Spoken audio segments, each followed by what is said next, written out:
Bienvenue à Rajbas, petit village de charme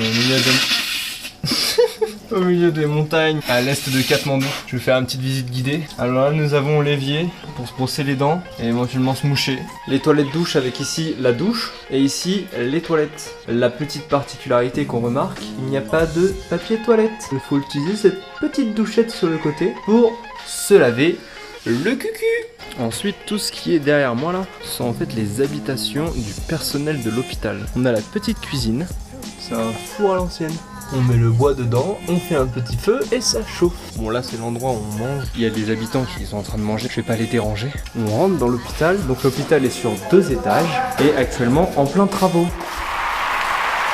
On se retrouve dans la chambre des filles, c'est la chambre d'accouchement. On peut voir d'ailleurs un fœtus. Elle est gigantesque cette moustiquaire. Je pense qu'on a fait l'achat du siècle. Alors vous allez voir, la chambre des mecs est quand même bien plus classe que celle des filles. Nous, on est vraiment dans le travaux. Alors ça, ce sont nos lits. Donc on sent qu'on accoucherait personne sur ces lits-là. Hein. En gros, notre chambre, c'est la salle de conférence. Enfin, c'est la future salle de conférence. Voilà, c'était Rajbas, petit village de charme. Depuis qu'on est là, il a fait beau 3 jours. En fait, le souci, c'est que les nuages, ils arrivent dans la crevasse dans laquelle un peu on est et ils se bloquent et après ils ne bougent plus et ça coule, ça coule, ça coule. On est un peu au point mort, quoi.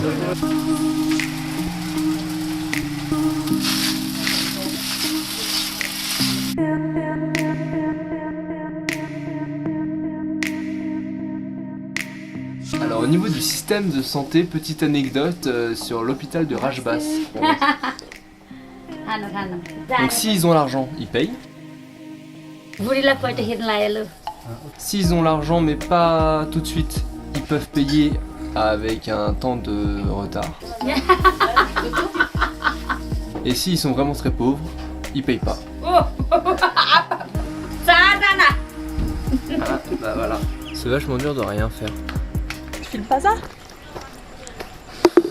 Ouais, tu vois, des journées comme ça, on fait rien, ça arrive jamais dans nos vies à nous. Et du coup, quand ça arrive ici, bah ça te calme.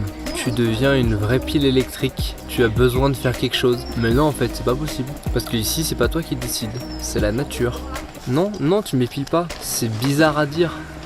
Mais je croise les doigts pour que demain, il y ait du travail. Là, c'était bien cette journée, mais une suffit. Et moi je me réveillais toutes les 2 heures et je regardais mon portable et je me disais ouais les étoiles. Et en fait personne n'est jamais venu me réveiller, je me suis dit bon bah tant pis, je vais dormir avec ce putain de chien qui aboie. Et en plus mes pecs ils sentent le haricot rouge quoi. Génial.